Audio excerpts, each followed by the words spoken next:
and I'm the Reverend Dr. D. Anthony Everett. Back in DC, as Joe Daniels knows, I'm known as Danny. You know, there's some other names they know me as well. I won't go into that. But this is the Prophetic Activism from the Cross to the Community Doctoral Cohort out of United Theological Seminary, as well as the Center for Prophetic Activism. And we welcome all of you who are joining us today. We have several of our cohorts here in our peer session, our peer group. And today our focus is on the developing and growing multicultural churches, a Black church choice. Our guest today is my good friend, the Reverend Dr. Joseph W. Daniels Jr. And Joseph Daniels is a ordained elder with United Methodist Church. He is the lead pastor at Emory Fellowship in Washington, D.C. And Emory is a phenomenal congregation that's doing some major things there in the city of Washington, D.C. And I'm not going to go into a whole lot about Emory, but Joe has been a friend of mine for some years now. In some instances, he's been a coach for me. Some instances, he's been a mentor for me. Every instance, he's been a friend to me. And so without any further ado, I invite you all to welcome this morning Reverend Dr. Joseph Daniels to this cohort. Amen. Thank you, sir. Thank you. Thank you. Thank you. Thank you, Danny, for the invitation. It is so great to be with you. So great to see you leading in the great ways that you are, and to share and be a part of that leadership. I'm grateful to you for our deep friendship and brotherhood, and I'm excited about this cohort and excited about the prophetic witness that you are advancing, not only at United, but also in Lexington, Kentucky, and across the country. It's exciting to see. And brother, keep up the great work. And you belong to the Bald Head Club, so you all right with me. It's good to see all of you. It's good to be with all of you. I see one of my dear friends has signed in, Cynthia Belt. It's good to see you on the line, Cynthia. And I just want to encourage us from the beginning that if you have questions, as I'm going through, I have a PowerPoint presentation I'm going to be referring to. But if you have questions, this is an informal gathering. Please feel free to ask questions along the way. I like to rock and roll like that. So I'm not one who just likes to lecture and then answer questions, but I like to have interaction along the way. And so if something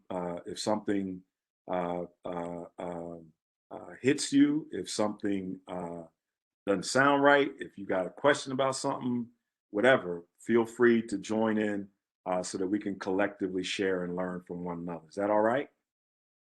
Good, good. So I'm gonna pull up bingo. I'm gonna share bingo. Can everybody see that? Everybody's good with that? If you are, holler. Say, yeah, I see it. I see it. All right, good, good. So today I want to just build off of the theme that Anthony has given us, prophetic activism from the cross to community. When I saw that from the cross to community, it made me think about from the sanctuary to the street, from the church to the community, from the cross to the community. And we'll look at growing and leading multicultural congregations in that particular context, okay? So this is the church that I pastor, okay? This is what it looked like some 6 years ago. It's changed somewhat now. You'll see that in a minute. But this is our home building base. This is the Emory United Methodist Church. Let me just give you some background about myself, as well as some background about the church in the context of our topic for today. So this is the only congregation that I have pastored. I've been there for 29 years. which is unusual for a United Methodist because usually we are moved after a certain period of time. But I've been at this congregation for 29, it'll be 29 years in July.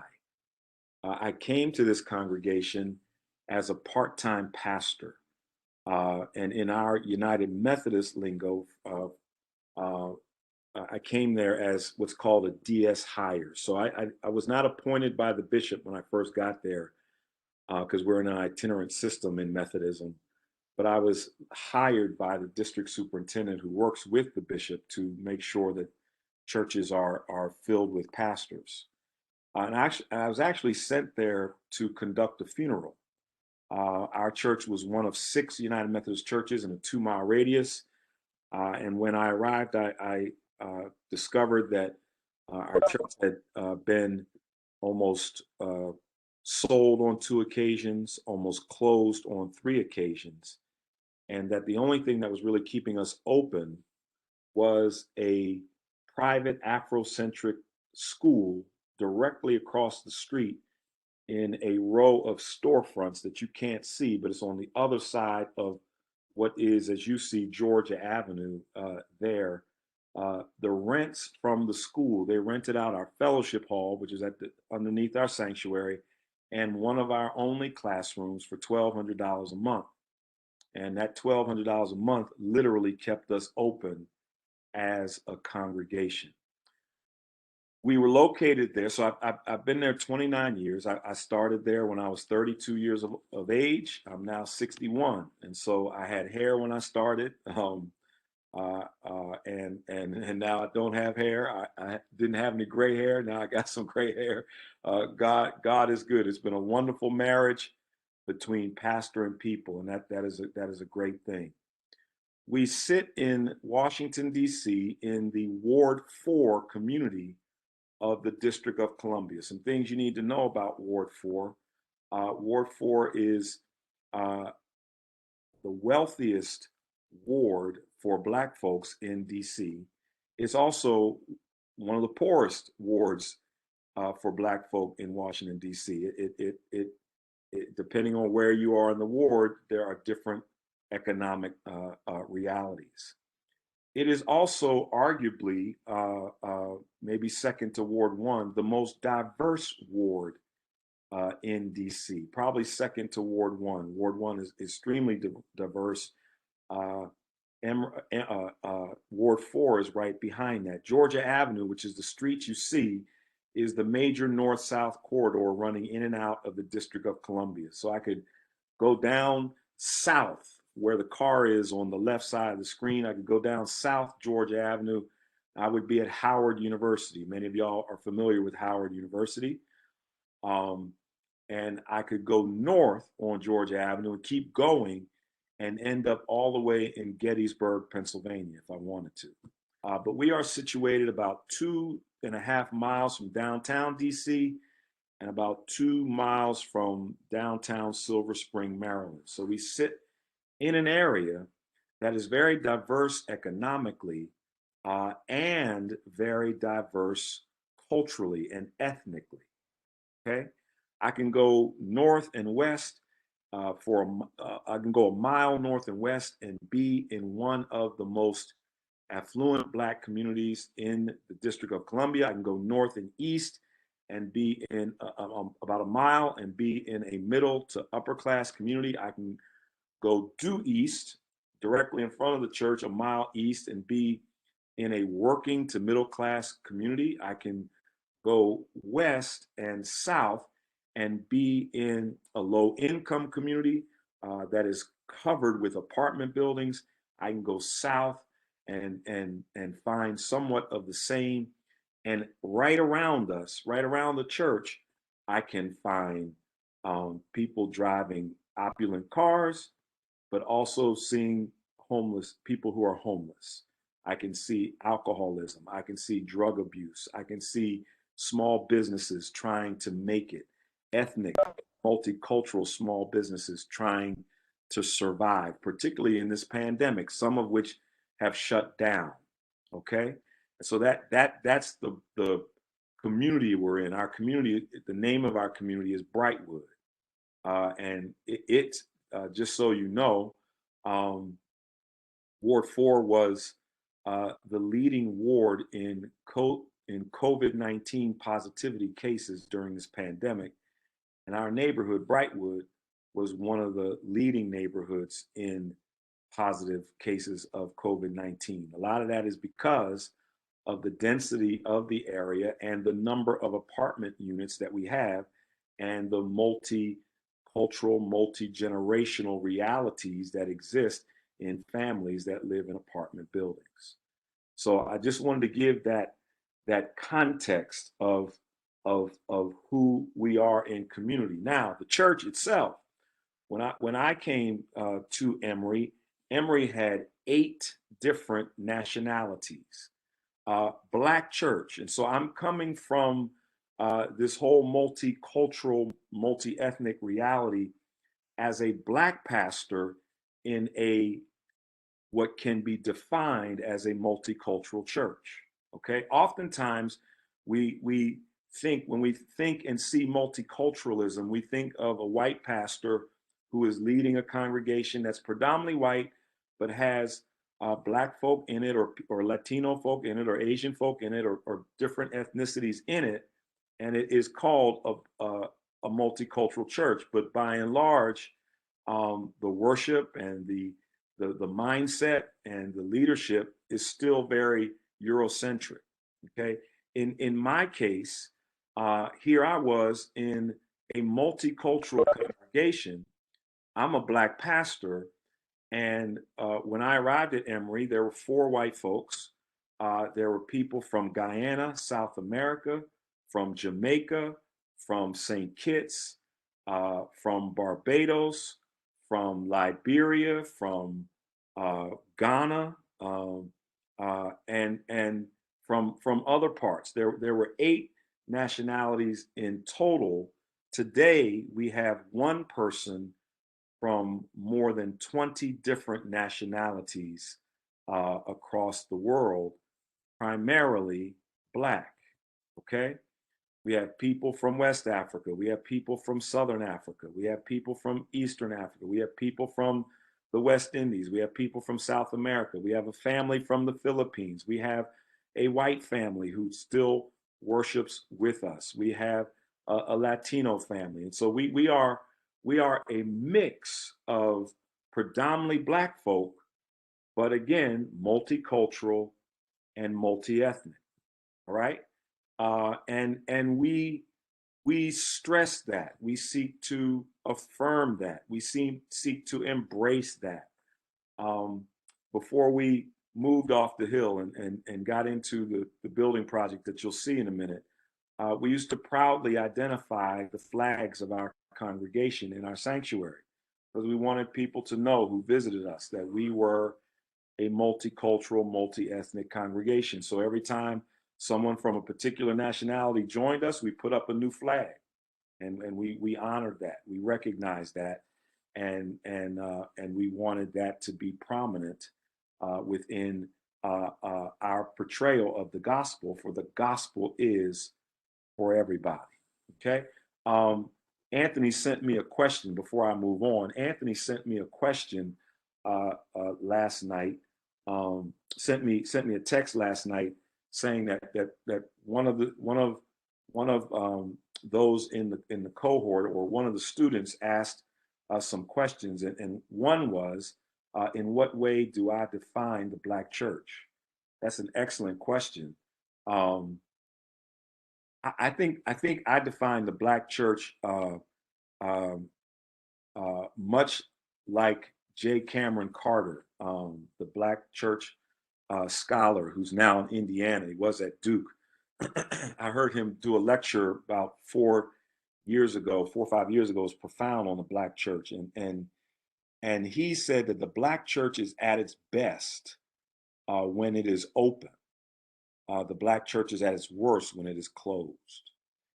And he defined that Black church. He defined the Black church as the fellowship of believers that affirms its diverse, multicultural, multi-ethnic reality as we came from the motherland through the Middle Passage and here to America. And that on that slave ship, on those slave ships, he argues that no doubt there were people from different tribes in Africa, people from different countries in Africa, people from different places in Africa, different hues, different shades. We spoke different languages. We had different traditions. We were from different tribes. We had different religions. We were a milieu. We were a mix of diversity in our blackness.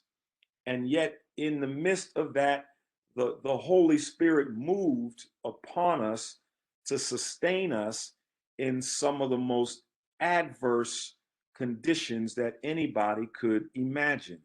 We had to lay on top of one another. We had to lay in each other's feces. We had to lay in each other's urine. We had to lay in each other's stench. And we had to function and operate together. And the only way we could do that to survive the Middle Passage was to be open to the various diversity that we came from and that we were in a trying and challenging, to say the least, situation. And so we brought all of that and our spirituality into the Black church context. And so I define the Black church as being authentically all of that, expressing all of that in the multicultural reality that we are as Black people. And that's been very real for me, serving at Emory and serving in a community that ethnically and culturally reflects the very neighborhood where we sit. Because if you were to look around, if you were to walk the streets of Emory today, okay, you're gonna run into people from Ethiopia. You're gonna run into people from Ghana. You're gonna run into people from the West Indies. You're gonna run into primarily African American, but you're gonna run into all these different nationalities. You're gonna run into people from Latin America. You're gonna run into white folks who are beginning to move into the neighborhood. Okay, you're going to experience all of that, and our congregation is a reflection of that, and our congregation is a Black church by choice, to your theme, by choice, and in that we are open to any and everybody. And so our expression is grounded in Blackness. Our expression is grounded in the uniqueness of African Americans, the uniqueness of Africans, the uniqueness of West Indians, the uniqueness of people of color from all over the world. That's how I define the Black church. That's how I define who is the Black church. And to me, the Black church is at its best, as Dr. Carter states, when we are open to everybody. And I would go further. I would say the Black church is at its best when, in its openness to all, it is seeking to help every individual live a whole life. And we're going to get into that in just a few moments. And so we maintain our identity when we sit there, and we maintain our identity when we do ministry from that context, honoring the fact that we come from different cultures and realities, even in the United States of America. Okay, several of you said you're from New Jersey. Life in New Jersey is different than life in Kentucky, and life in Kentucky is different somewhat than it is in Alabama or South Carolina. My daddy was from New Orleans, Louisiana. Surely, life in New Orleans is different from a whole lot of other places. So we carry, as Black people, this multiculturalism even amongst African Americans, depending on your family's background and what migration you were in. Maybe you were in the migration from the Carolinas up the East Coast, or maybe you were in the migration from Alabama, Mississippi, up to Chicago and Detroit and Cleveland. or maybe you were in the Western migration, as my father's side of the family was, from Louisiana and Texas out to California. So they're different experiences, but we all bring our background together and we make it work in a multicultural setting. Are we good? Anybody got any questions? Thoughts, questions, realities? If not, I'll keep moving. I do have a question. This is Katina. Yes, Katina. My question is,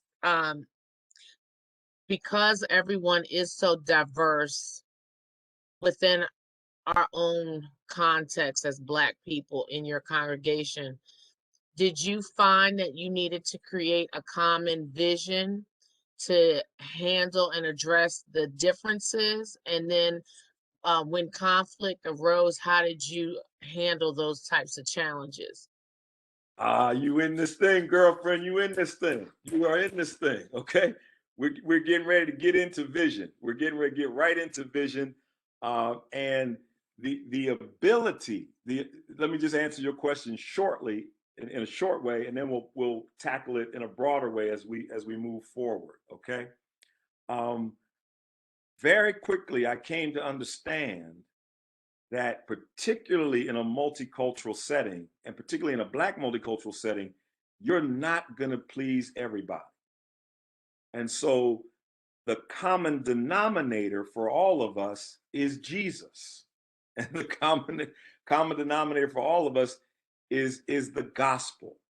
And so we looked at how, and we continue to look at, how can we honor the culture of each as it is expressed in the gospel of Jesus Christ. And so as long as the gospel is being proclaimed and the gospel is being lived out in community in ways that honor the mission of Christ and that honor the culture of people, that's what we seek to do. And that's the common denominator.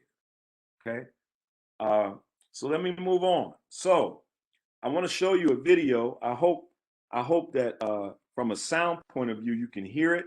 If you can't, don't worry about it. Just watch it. This is Emory United Methodist Church today. Okay.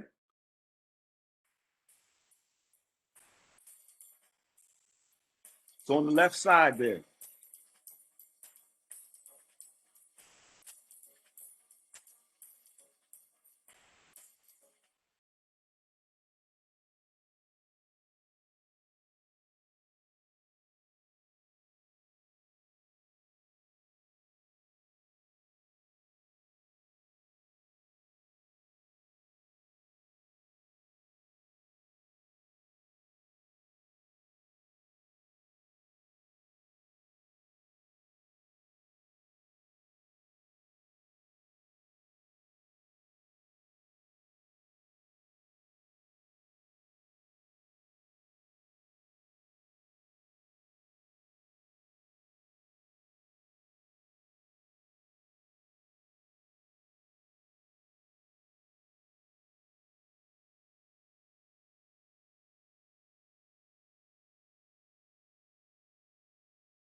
Oops. All right. I'm fast forwarding and then I'm coming back. Okay. So I showed you Emory as it looked as it looked about 5-7 years ago. Okay, and even longer than that. Okay, I didn't show you a picture of what Emory looked like when I started there. When I started there, the grass hadn't been cut for 6 years. There were alcohol bottles, beer cans all over the property. There were people who were homeless who slept around our church on the steps. It was common for us to come to worship on Sunday morning with urine smells all over the steps. used condoms and used syringes in the stairwells of our steps. We were a dump. We were a place where people who were marginalized and disenfranchised came and expressed their brokenness in ways of alcoholism, in ways of drug abuse, in ways of prostitution in public and the like. And here we were, a church. And so our reality from Jump Street was that if we were going to survive, and we're talking about 55 people in worship, okay, and really 55 active people when we started. Now we have more than 400 people active in our worship experience, and so that was our reality. And if we were going to survive, we had to focus on, yes, what was happening inside of us and how we were going to survive internally, but seeing very clearly that our survival was based on us moving out into the community, or from the cross to the community. And we had to move our multiculturalism outside in the community so that people knew who Christ was and people knew what Christ's mission for us was. And so, as you see on the screen, we moved from a church that was on the brink of closure some 29 years ago. And 2 years ago, we moved into what we call the Beacon Center. And that comes from a whole concept of light years ago, because Emory sits up on a hill. People used to call the church the Beacon on the Hill. And we used to talk about how a city set on the hill cannot be hid. So vision led us to build a 99-unit affordable rental housing facility, with 91 of the units being fully affordable, 8 of the units being permanent supportive housing units, moving people from an existence of homelessness to permanent residency on the one hand, moving people who were on the brink of being displaced from the District of Columbia because of the high rents and high mortgage, to now having a place to live, rental, now with the vision of how do we move people from renting to owning if they wish to do so. And so this is a multi-purpose complex that is for a multicultural people. Those who live in the units cannot make more than $70,000 a year up to a family of 4. Okay, and $70,000 a year up to a family of 4 is in fact the 60% average median income limit that makes housing fully affordable in the District of Columbia. Now, $70,000 may seem like a lot of money outside of DC, okay? But inside of DC, $70,000 still rates you as being low income, okay? Let me give context, and then I'm coming back and we'll move forward again. So in the District of Columbia, the average median income is $120,000 a year. The average median income for a family of 4 who is white in the District of Columbia is also $120,000 a year. The average median income for a Latino family of 4 is $41,000 a year. And the average median income for a African American family of 4, a Black family of 4, is $38,000 a year. And so right from the start, we have an $80,000 a year income gap between whites, Latinos, and Blacks. Okay? And we are a congregation in the midst of all of this that has to is called to, is commissioned to minister to people in this reality.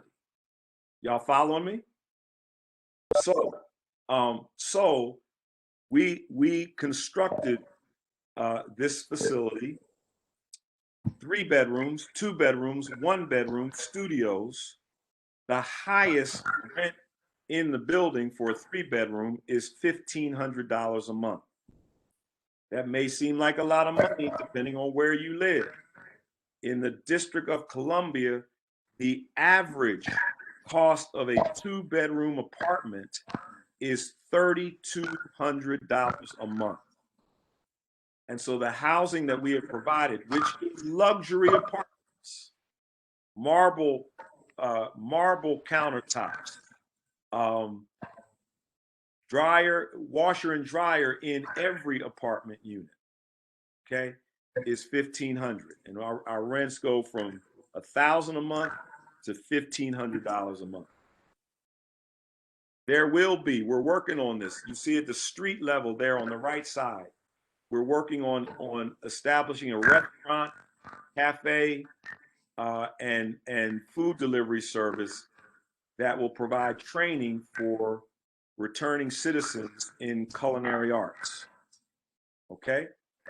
And there is a half-court indoor gymnasium. There are two banquet facilities inside, commercial kitchen inside, two levels of parking inside, and office space inside. And we converted the sanctuary into multi-purpose use. And so pews were taken out, chairs were put in, a stage was constructed, and so our sanctuary can have multi-purpose uses beyond Sunday morning. All right? That's Emory today. 20 plus nationalities, but chasing a vision that leads people to whole lives. Rodney, you had a question. Yes, Dr. Daniels, I was what you talked about eventually helping folks in the community transition from renting to ownership. Yes, if they desire. If they desire. So none of these rentals can be owned. No. I know in some areas you can buy apartments now, and they, you know what I'm saying.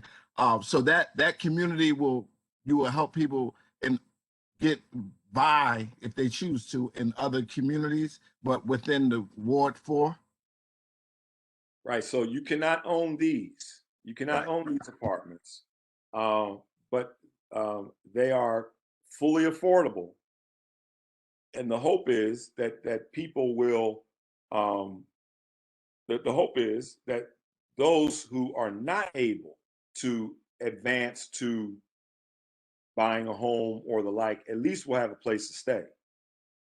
But those who do want to advance to that, at least they will have a base for which to be able to then position themselves for home ownership.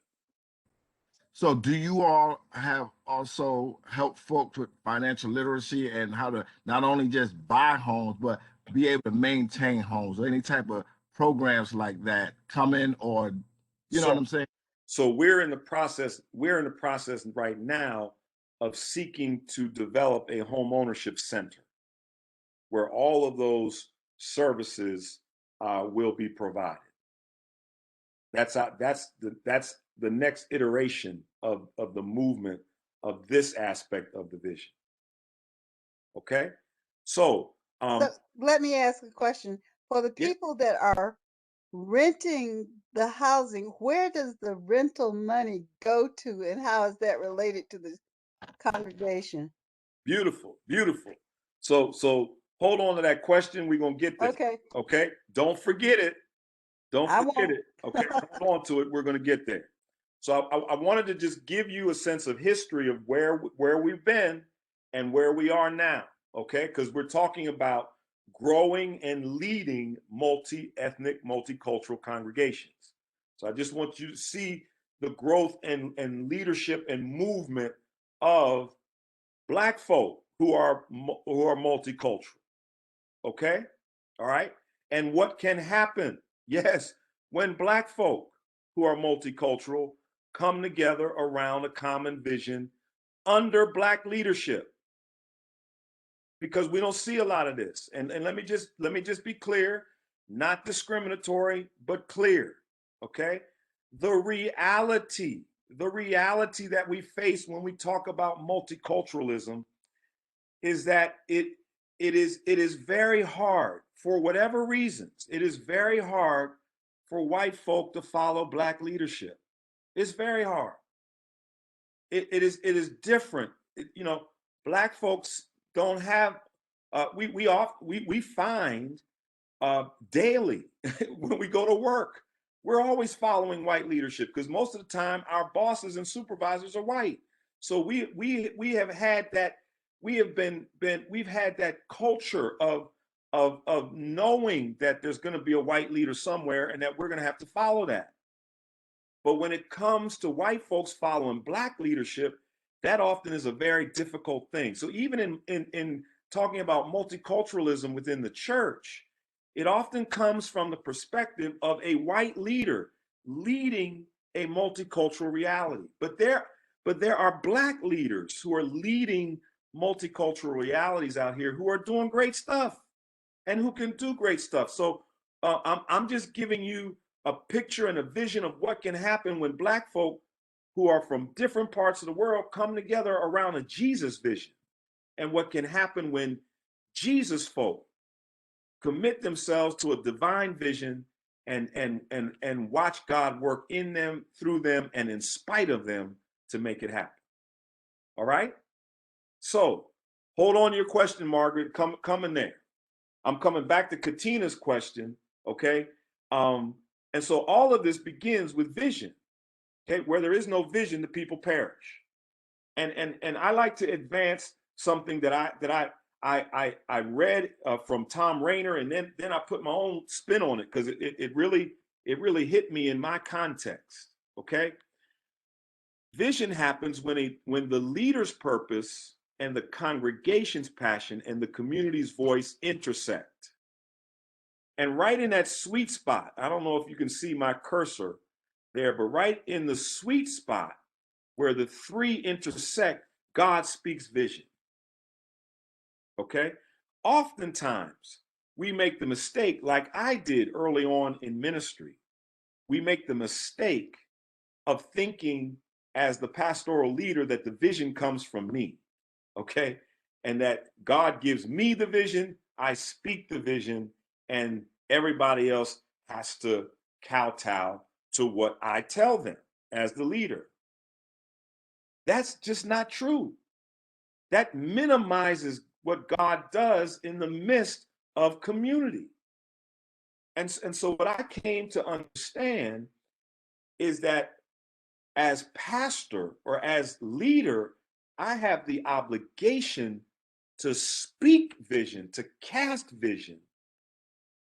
But vision comes when I get in touch with my purpose as the leader, when I get in touch with the congregation that I serve, their passion, and when I take time to get out into the community and listen for the community's voice or the community's cry. And where those three things come together, God speaks vision. Y'all with me? Let me break this down a little bit, okay? So, discovering my purpose, you all discovering your purpose, it involves a few things. I'm gonna touch on a couple because Lord have mercy, we could just stay here all day long, okay? But we have to constantly revisit our call. We have to constantly revisit what did God call us to do? You know, even as we're coming through seminary, coming through doctoral studies. Why am I here? What am I studying? What for? And how does this relate to God's call on my life? Okay, if it doesn't relate to God's call on my life, I don't need to be wasting my time with it. I need to be focused on what God's purpose is for my life. My call is centered in Jeremiah 1:4-10. Pluck up, tear down, destroy, overthrow, build, and plant. I have called you to be a prophet to the nations. For the longest time, I didn't know what that meant. But then when I found myself at Emory a few years in, and I was revisiting my call, the Lord was like, Negro, I have you in a congregation that has multiple nationalities. You are to be a prophet to the nations. And I need you to pluck up, tear down, destroy, overthrow, build, plant. And I found myself in a revitalization situation. I found myself in a situation that needed to be transformed. And here God was saying, you are the builder. You build. Okay? You tear down, you build. I'll never forget, one of my dear friends, Ramal Toon, was talking to me one day, and he said, Joe, we can, if we can define our purpose in 6 words, that will help us stay focused on what it is we're supposed to do. So he then asked me, what's your 6-word purpose? And I was like, wow, because nobody really asked me that before. And so I spent a couple hours just meditating on that. And what hit me was that when I look at my call, I help broken people become whole. That's my purpose. That's my call. He helps broken people become whole. 6 words. Okay. Then the Lord gave me another one. Okay. He brings life to dead situations. 6 words.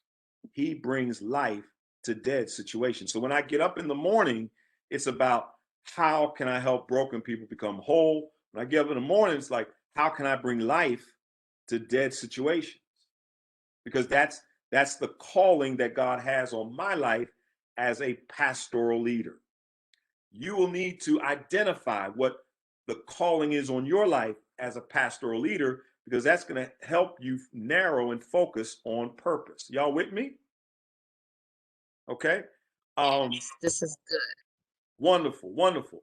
So we're talking about growing and leading multicultural congregations. Okay. So in discovering purpose, we gotta determine what we're begging for, and who does our heart break for. Okay, I wrote a book entitled Begging for Real Church. All of us are beggars. I wrote out of the context of Acts chapter 3 and the beggar at the gate called Beautiful in Acts 3.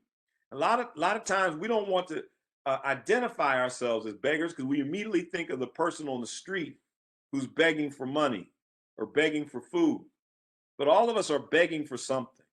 All of us want something. All of us need something, and we clamor for something. And we have to identify what that is. Okay? For me, I clamor to see people who are broken become whole. I clamor to see families that are broken come back together again. I clamor for broken communities to find hope. Okay? And that leads us into, who does your heart break for? All right? Who does your heart break for? That's the first chapter of the book I wrote, Walking with Nehemiah. Okay? We have to identify who our heart breaks for, because when we do that, then we will know where we need to be in ministry and who we need to be in ministry with. That second book, that Walking with Nehemiah book I told you about, is based out of story of Nehemiah. It's based out of story of Nehemiah. Okay? He goes back home to rebuild the walls of his hometown. That's where his heart broke. That's who his heart broke for. Okay?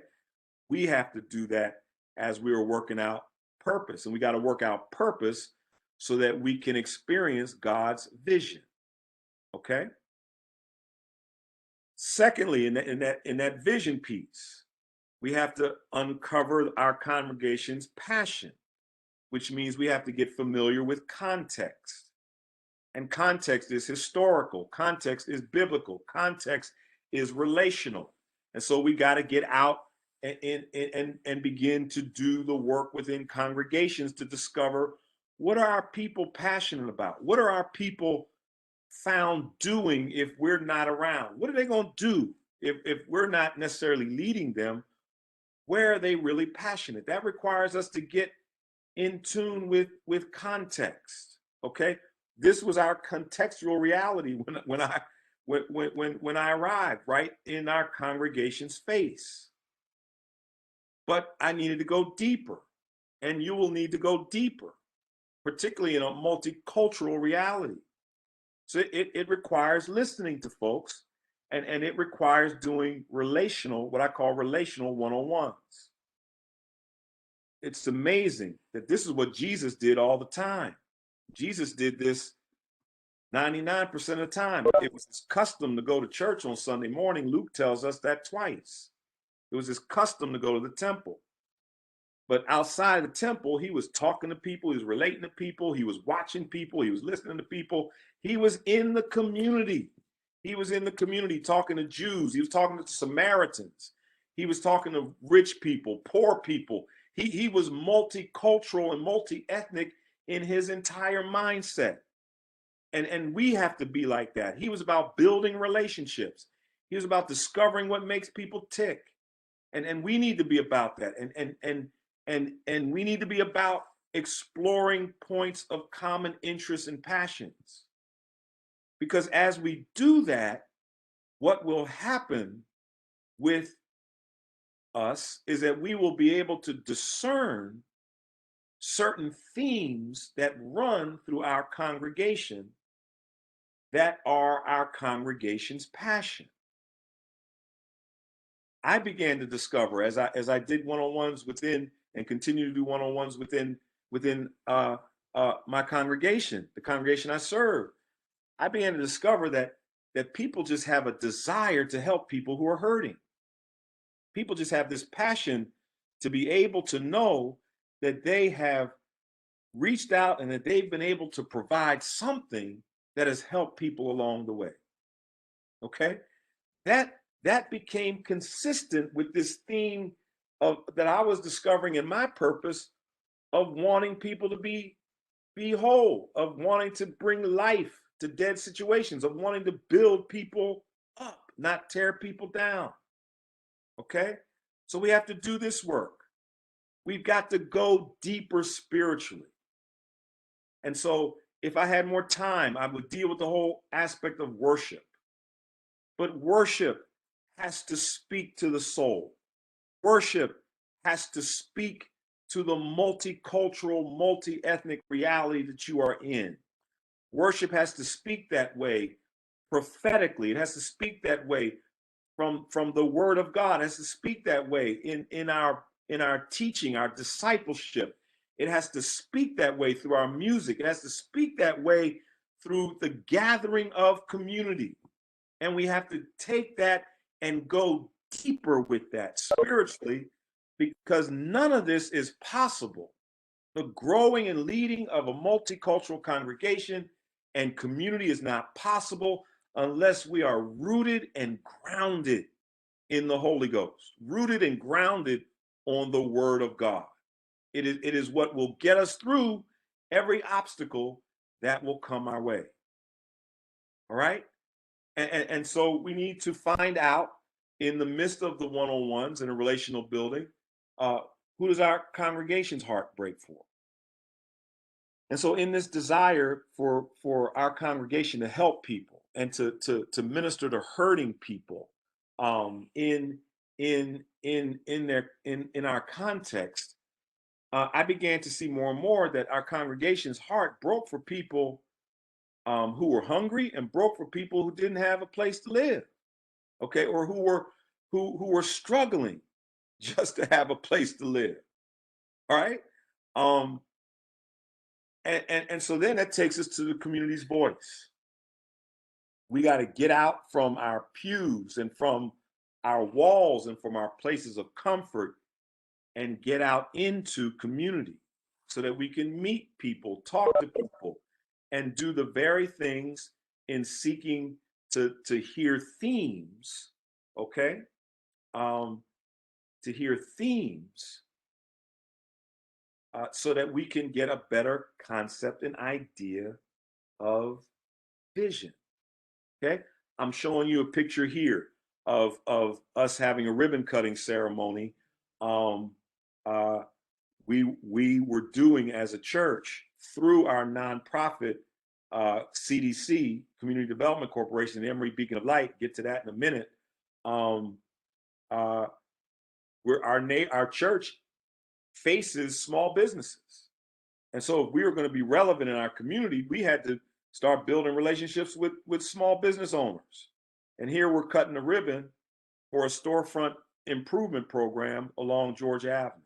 Okay, somebody might say, well, what does that have to do with making a disciple for Jesus Christ? It has everything to do with it, because it's about people's salvation.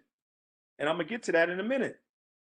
I'm gonna get to that in just a minute. Okay, but we need to embrace the neighbors around us, and the neighbors around us may not look like us. They may be different from us. They may have a different faith. They may be from different countries. Okay, the woman on the far right has Guyanese roots. Okay, the women to the left of me has West Indian roots. The woman immediately to my left is Catholic. That's now, she was our councilwoman. She's now the mayor of the District of Columbia. Okay, the brother with the dreadlocks is Muslim. Okay, it's all about differing and varying people and building relationships in community. So we need to discover what the community is begging for, just the same. Okay, and we need to understand context. We need to develop relationships with mayors. And there's the elected official, the elected mayor, but y'all know there are mayors in every community. And the mayors are the people in your community who run it. Okay? And if you want something done in community, you better go talk to Miss So-and-so. Or you better go talk to Mr. So-and-so.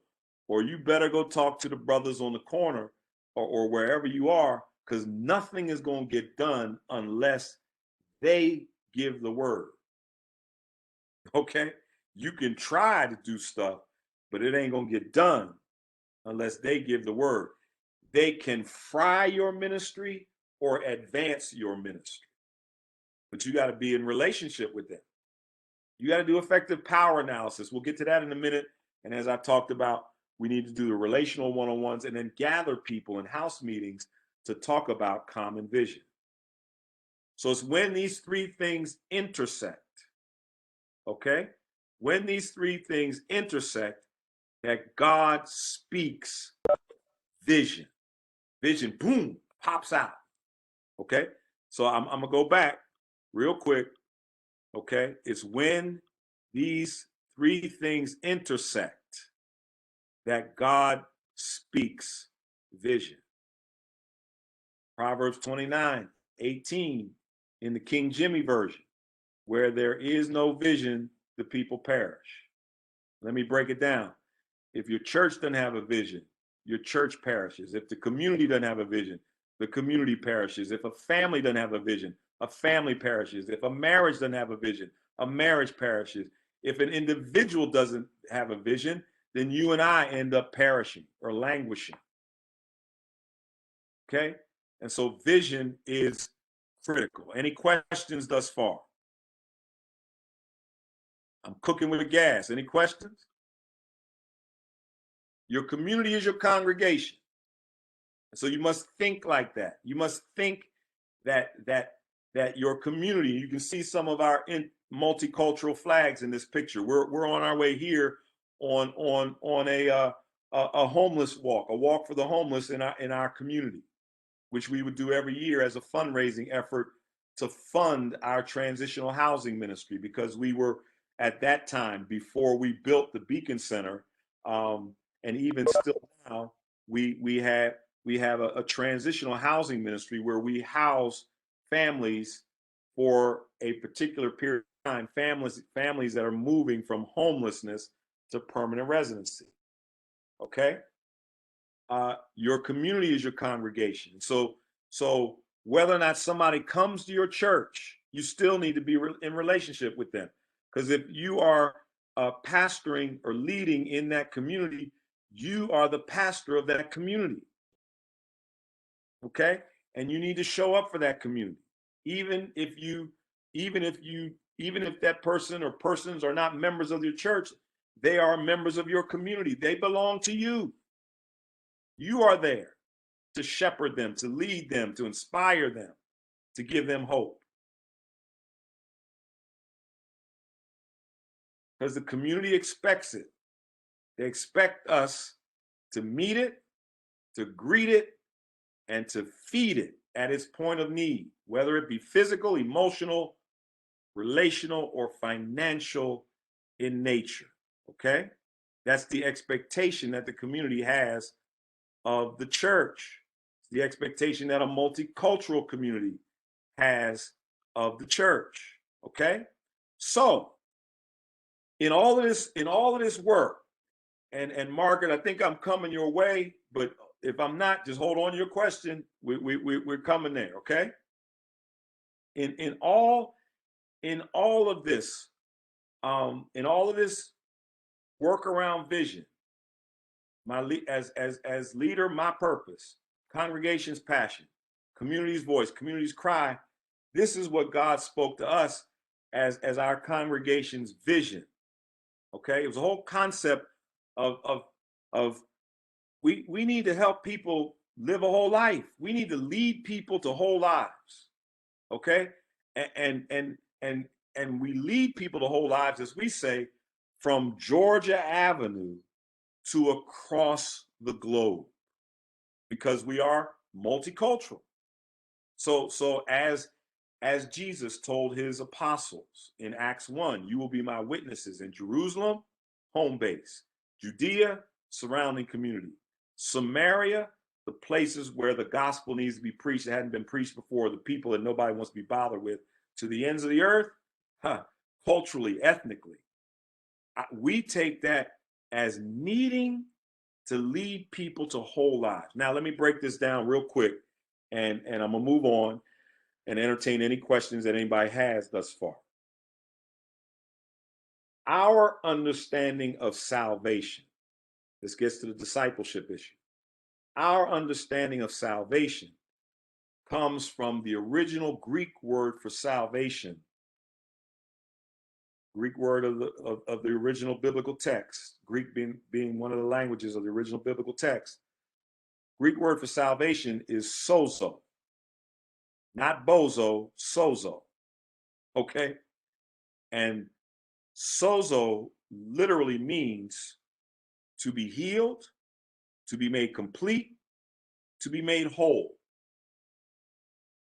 So, if Jesus has given us the free gift of salvation, it is rooted in spiritual wholeness. So I've got to be obedient to the Spirit of God, that to the Christ, because that's to the Word, that's the source of my wholeness. But in my estimation, where the church has often fallen short with its community, with people, is that we have neglected to offer this gift of salvation based in the Spirit of God, physically, mentally, and emotionally, relationally, and financially. We have the opportunity to offer the salvation of Christ in people's economic realities, in people's relational realities, in people's emotional and mental health realities, and in people's physical realities. That's our responsibility. But so often we are focused on somebody walking the aisle and saying, "Yes, Lord, I've come to you." Most of the time, people say, "Yes, Lord," in the community, and they never walk the aisle in the church. Some of them say, "Yes, Lord," in community, and never get to the church because they're doing church in the community. Amen, lights and walls. And so the vision is to focus on wholeness. And so the Beacon Center comes out of a desire for people to live a whole life. And that has grounded itself in this housing effort. Okay? If I have a place to lay my head, then I have a start to do everything else. If I don't have a place to lay my head, I am insecure, I'm tripping, I'm wondering what's going to be next, because I'm in a constant state of instability. But if I got a place to lay my head, hey, we can rock and roll from here. And so that's where we were being led to start. Now,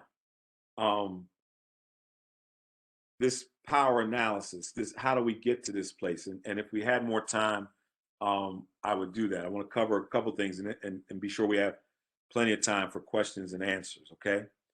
It becomes imperative if we are going to grow and lead a multicultural congregation to really having an influence in community, we've got to understand how every community functions. Every community functions regardless of where the community is, rural, suburban, urban, whether you pastor in the rural area, lead in the rural area, or a suburban area, or a town area, or the city. Every community is organized the same way. There is a private sector. There is a government sector. There is a public sector. The private sector are the people who bring the money and the jobs into a community. The government sector are the people who legislate in the community and who work with the private sector to bring money and jobs in community, and who make sure that revenue generated from the private and public sector get to people in the public sector who need to benefit from it, and to provide services that the public sector needs to have in order for people to live with a sense of decency and order. The public sector is John Q. Public and Jane Q. Public.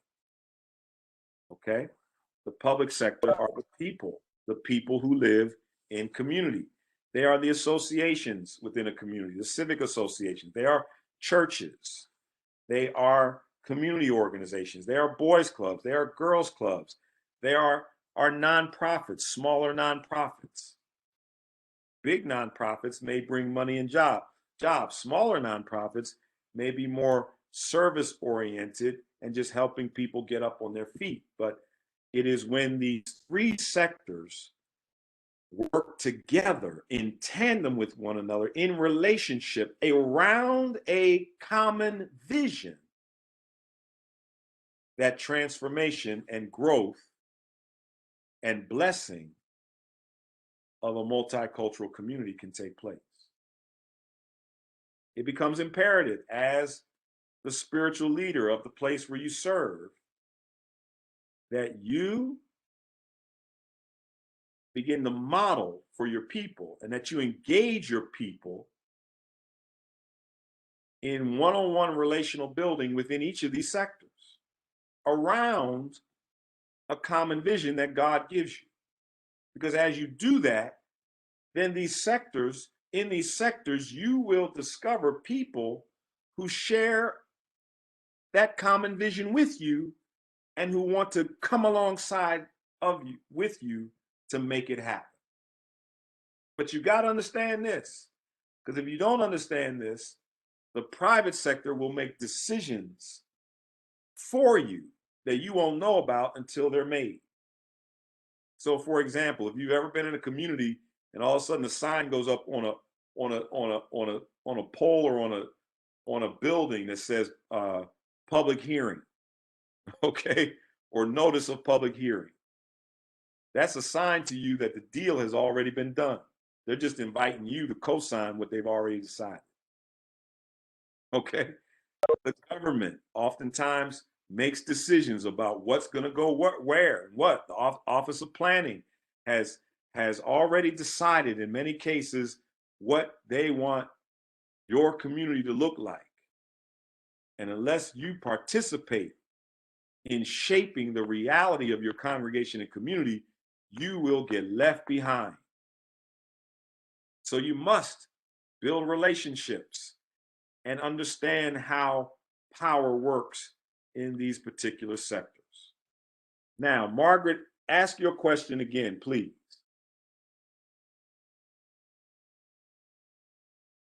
Margaret still there?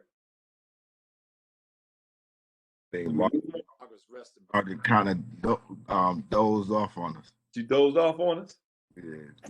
I put Margaret to sleep. Yeah. I don't know how that happened. Okay. This is good, bro. All right.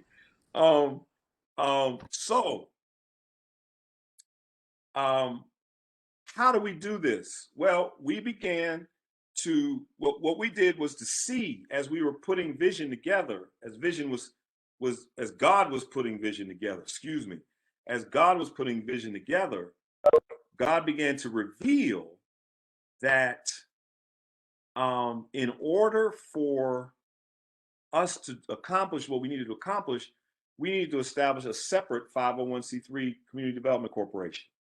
Because of the separation of church and state, a church cannot go after certain monies because of that separation. But if a church establishes a faith-based community development corporation, it can go after as much money as it wants. And so we developed the Emory Beacon of Light Incorporated to do that for us. What that does is to provide access to greater resources. It allows us to become more active in the community development world. It protects the church from lawsuits, and it positions us to develop stronger community partnerships. All right? And so our 501c3 is essentially is our mission arm of our church. It is one of the mission arms of our church.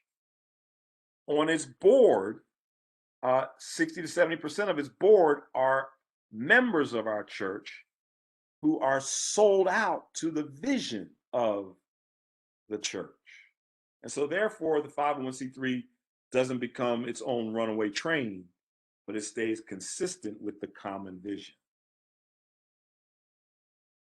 All right? And so this requires that we look for potential community partners. Because as we're building these relationships, community partners within a multicultural community begin to emerge.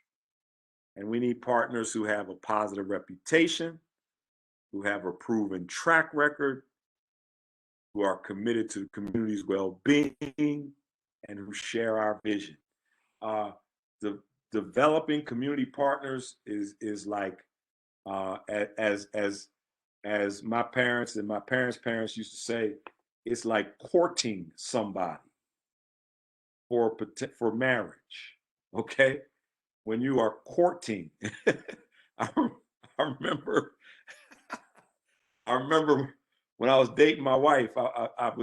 We rode to Philly one day to my old neighborhood, and one of our neighbors from when we lived in Philadelphia, West Philadelphia, he came out. He said, "Oh, I see y'all are courting," and I was like, "Courting? What's that?"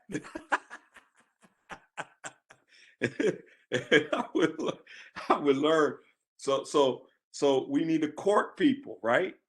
We need to see whether or not, is this, do I want to get in bed with this person? Do I want to share my money with this person? Do I want to share my life with this person? If not, we need to back off. If yes, we need to do that. Okay? And so here's the Beacon Center yet again.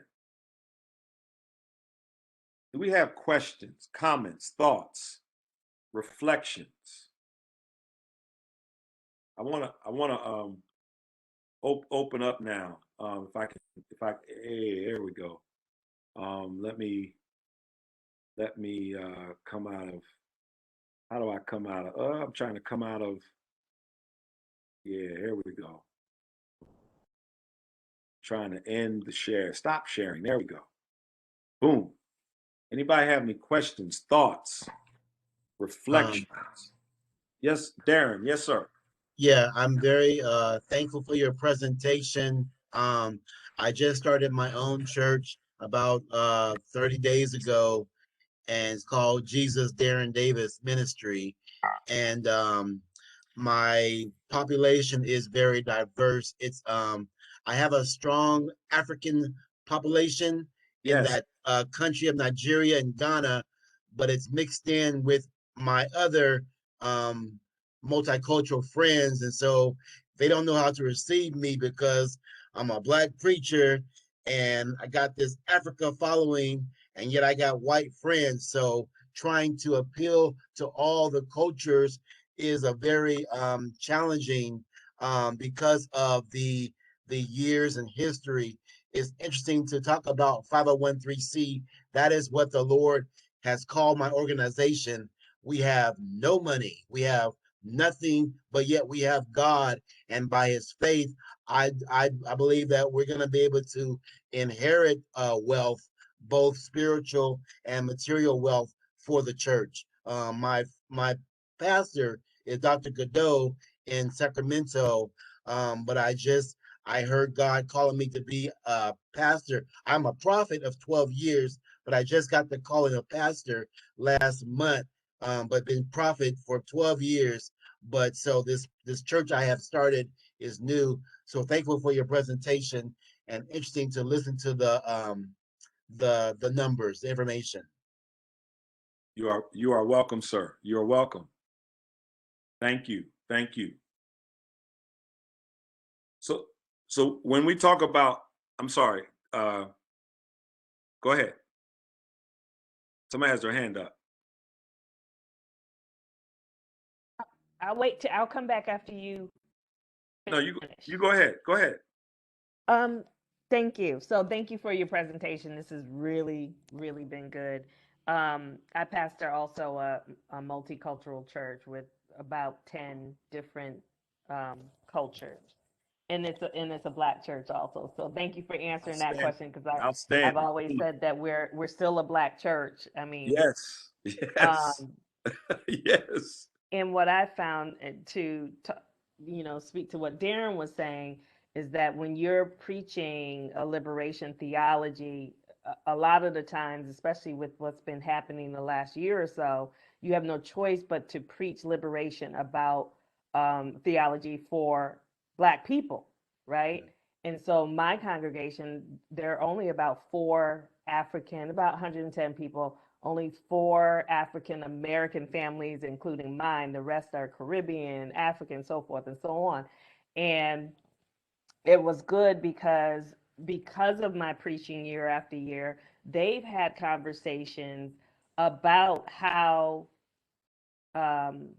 prejudiced they were against African Americans because they came from different countries. Mm-hmm. And they were able to reconcile and also kind of say, we've been wrong all this time. So I think if you can continue to preach, the word through a liberation theology, that they're going to hear all similarities that they need to hear, right? In order Yes. to come on one page around Jesus Christ. So Yes. that's just one thing. The other thing is, I've been doing work through, the church doesn't have a CDC, but I've been getting getting grants and things through my own nonprofit. So instead of the CDC, CDC, I've been using my own nonprofit to get stuff done for the church because they're so afraid to do the CDC. What advice can you give me? Because I'd rather not continue to use, if I leave, right, Right. they're still going to need this. So how do you So convince? I believe it's all around. It's all around the vision work. And so if you are able to help people see that to accomplish the God-given vision that you all have, that it is a major opportunity and avenue to accomplish the vision, that's the route you want to go. And you want to be able to teach them how it can work for them and show them examples around the country of various people who have done this, because there are many and various models of people who have accomplished this. So it becomes an educating. I remember when we started ours in 1996, 1997. 2 years prior to that, a year and a half prior to that, I went to an urban ministry conference in Chicago. And I was walking down the hall. I had gone to one workshop. I was on my way back to my hotel room. I was going to take me a nap and chill for a while. And I'm walking down, and this brother stopped me and said, "Hey man, you need to come to my workshop." I said, "How come?" And he said, "Well, I pastor a church on the south side of Chicago. We have 90 members, and we're getting ready to open a $5 million school." I said, "Hold up, bro." I said, "How you going to open a $5 million school with 90 members?" He said, "Come to my workshop and I'll show you how." So I went to his workshop, and that's when I learned about 501c3s. And I came back home and I started telling folks that, look, we got to start 501c3. And I needed an accountant and a lawyer. The lawyer saw what I was talking about, and he and his wife, both lawyers, were like, "We're in." The accountant, it took me a year to convince her, and she was a nationally recognized accountant. It took me a year to convince her, but after a year, she saw it. And today, she serves as the president of our 501c3. And we would not have been able to build this building had it not been for her commitment, and her wisdom and expertise. So it's a matter of you're tilling the ground. You're tilling the ground. You're preaching and teaching vision, and you're helping all of the nationalities in your midst to see where there can be collective benefit. Okay. Thank you. Yes, sir. I'm sorry. It's difficult. This is hard work. Okay. I don't want to give any impression that this is easy. Okay. Like I said, I had hair on my head when I started this thing. Okay. I ain't got no hair. This, which is why the going deeper spiritually is so critical, because everything, when God gives vision, everything comes at you to stop that vision. That's right. Not see that vision come to pass. Everything. And the only way that you can get through it is to be grounded in the spiritual disciplines and to encourage your people to do the same. But if you hang in there, fruit's coming. I'm sorry, Danny, go ahead. Yeah, I just wanted to say that we've got a few more minutes, so if we can get 2 or 3 more questions in, and then I wanted to share with everyone about this doctoral cohort and what we're doing, and we bring Reverend Dr. Joseph W. Daniels Jr. to come and be a part of this. So, what are the other questions that you all might have? Margaret has re-engaged from her meditative conversation with Jesus. Well said, Dr. Daniels. Unfortunately, I did have a meditation, It's all but good. can you tell me because I missed it. That was Would fun. you repeat that for me, please? Repeat your question real quick. My question was about what happens to the money that goes for rent. How does the Yes. corporation get involved with what's So happening to folks? one of the so so we did the Beacon Center project to meet the needs that we were hearing from community, to meet the community's voice, the community's cry. We also did it so that we could generate a revenue producing entity that could bless this multicultural community for years to come. Okay? And so we took a risk. And so I don't want to portray to you that we got a lot of money. This was a $58 million project. Our active folk are 400 people. We ain't got $58 million. That's why you got to leverage the sectors who can provide that money. Okay? And so money is real for us. I mean, shucks. Woo, if I could tell you how real it is, okay? The rents go to pay off the financing that we have to pay for constructing the building. We became a 50% property owner and a 50% co-developer with the developer who built the buildings. There are some churches who they sell their vision to the developer, get a boatload of money, and then the money runs out and the developer still is in control of the property, and whatever happens is whatever the developer says.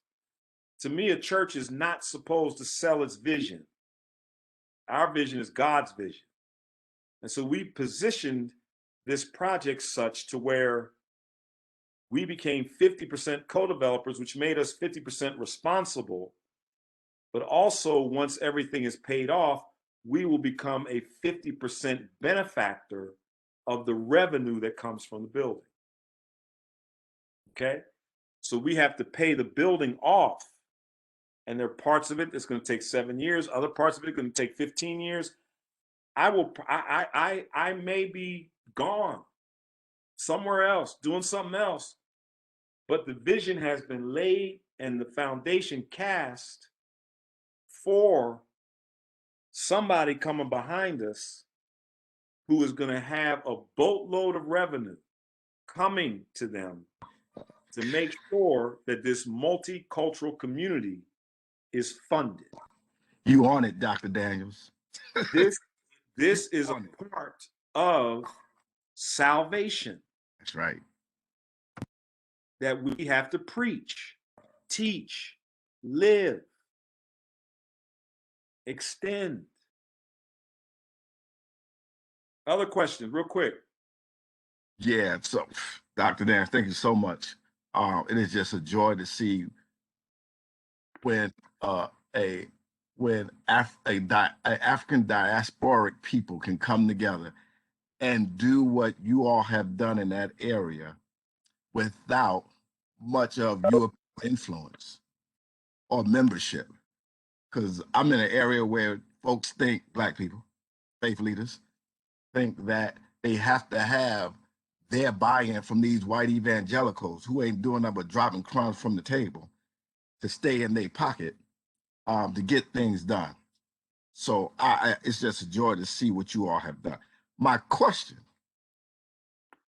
in what ways is this economic empowerment and wholeness transitions into social justice ministry? Because we are Black people, any one of us can be the next George Floyd or Breonna Taylor, etc. So in what ways is the church doing work in that area as well as they are being lifted up economically? You know what I'm saying? So this is social justice, okay? So I define justice as the absence of oppression and the presence of peace, okay? people are being oppressed in DC economically because many who are people of color are fighting just to have an affordable place to live. Property taxes are going up.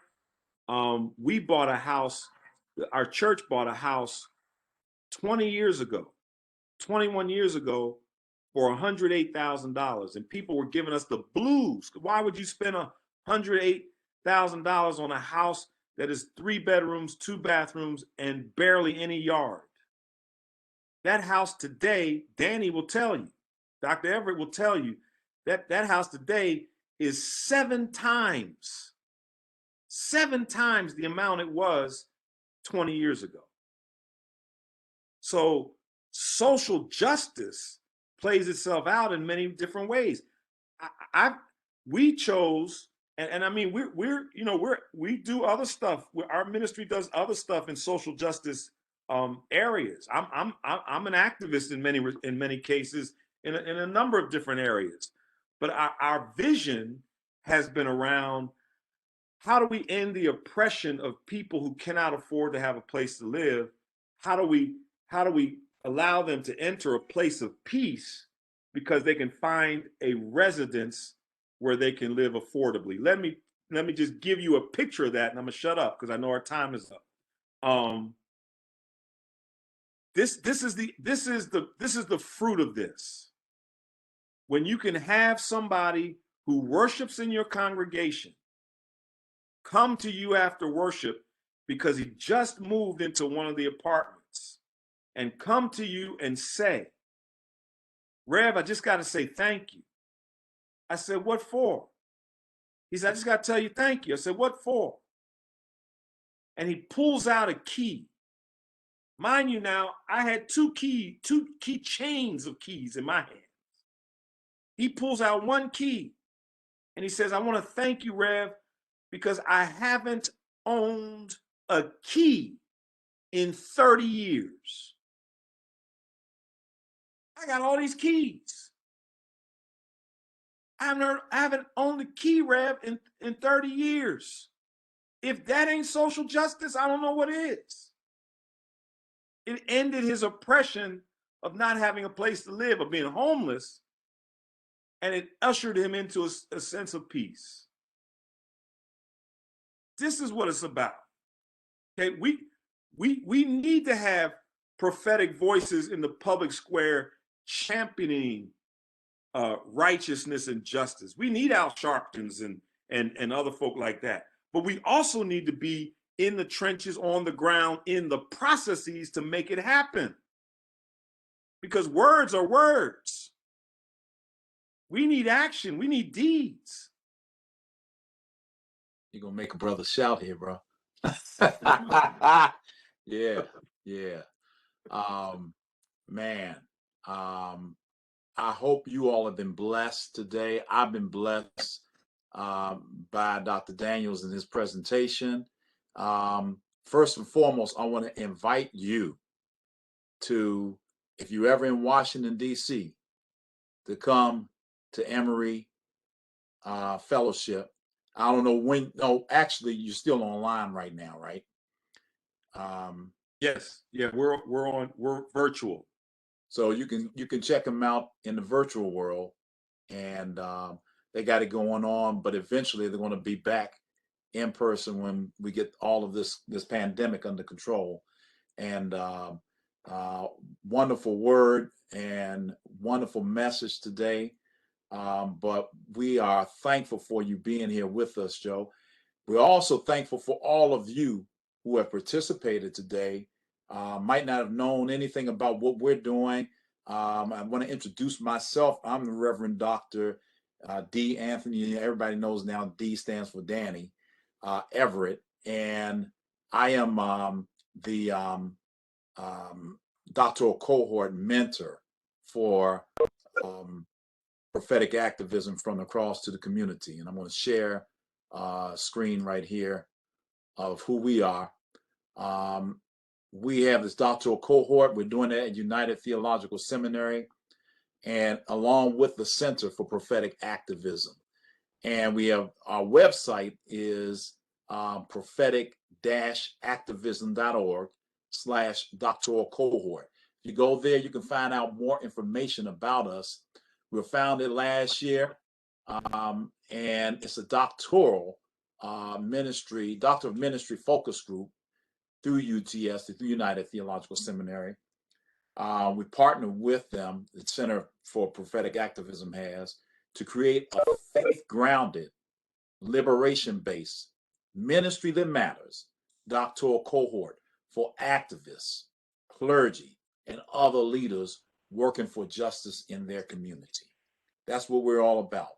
So when we say prophetic, that's what we mean: faith-grounded, liberation-based, ministry that matters for activists, clergy, and other leaders.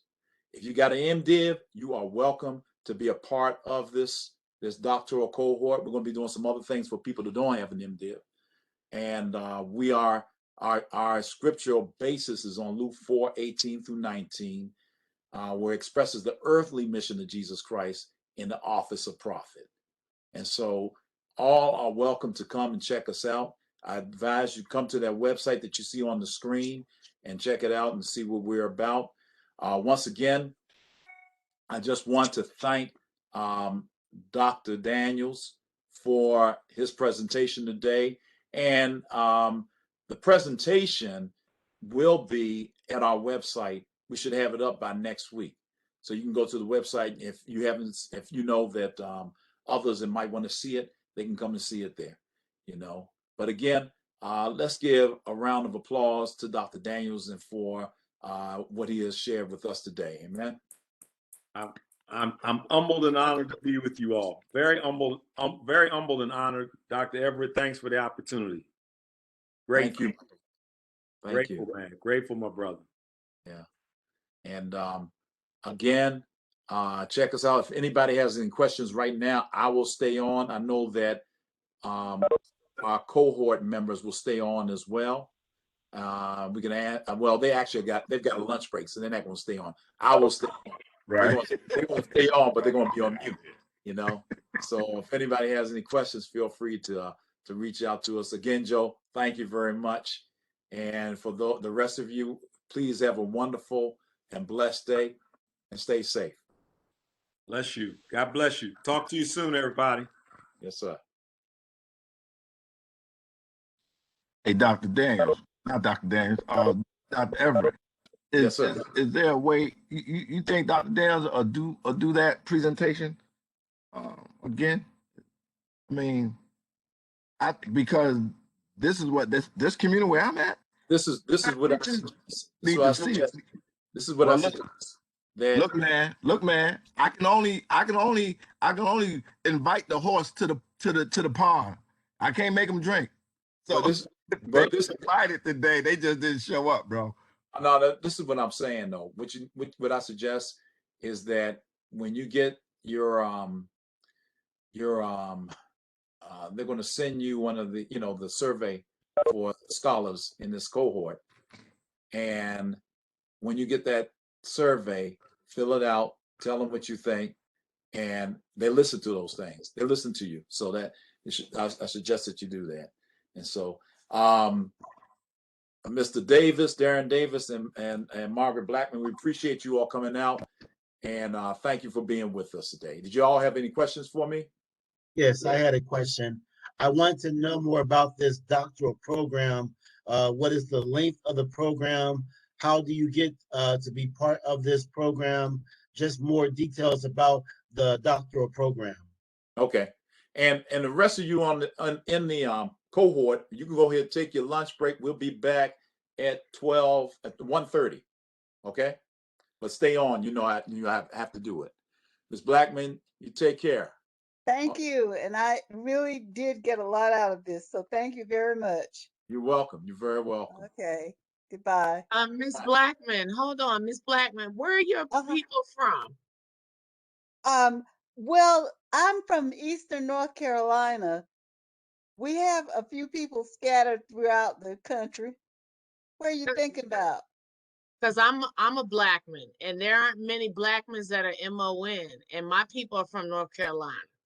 Oh, okay. Well, we may be related. So my grandmother was Eliza Blackman, Eliza Balltrip Blackman in Norlina, North Carolina. Norlina. Okay, Mhm. I don't know anything about the people that are there, but I know that we were scattered, and so we may be related. Right. Okay. You can get to me on Facebook. I'm on Facebook, so we can have another conversation there. Okay, we'll do. I'll try to find you. All right. Nice to meet you. Okay. Take All care. right. Blessed day to everybody. You too. Goodbye. Yes. Okay. Darren, Yes. to give you more feedback. So the intensive is in context learning. And so it's a 3-year program, consists of 6 phases with 1 intensive and an additional 32 contact hours per phase via video conferencing, which we're doing right now, in person and or hybrid instruction. And each intensive and the spring focus group meet at the seminary. Our scholars meet at a location in the context of one of the group members during the fall focus group meeting. So in October, we'll meet in one of the places that one of our peers do ministry in. But in during the rest of the time, we're in Dayton. And so it's like 1 week out of 2 weeks out of each semester. So we'll meet in August, for instance. That'll be our intensive. That'll be in Dayton. And then we'll meet as a smaller group in October. Then in January, we'll meet again. That will be in Dayton at the seminary. And then after that, we will probably meet in May at the seminary around the graduation time. Dayton, Ohio. What location are you located? I'm in Lexington, Yes. Lexington, what? Kentucky. Okay, just want to know the. Okay. That's where I am. The school Yeah. is in Dayton, Ohio. Dayton, Ohio. Okay, very good. I just wanted to know more about your program. The topic always carries my interest, as it has been my entire life. So thank you for sharing the information or the feedback. Thank you. And check out our website. Okay, I just like the page. Okay. Thank you. All right. All right. Thank you. Take care. God bless. Have a good All day. right, God Thanks bless. for joining us. Sure.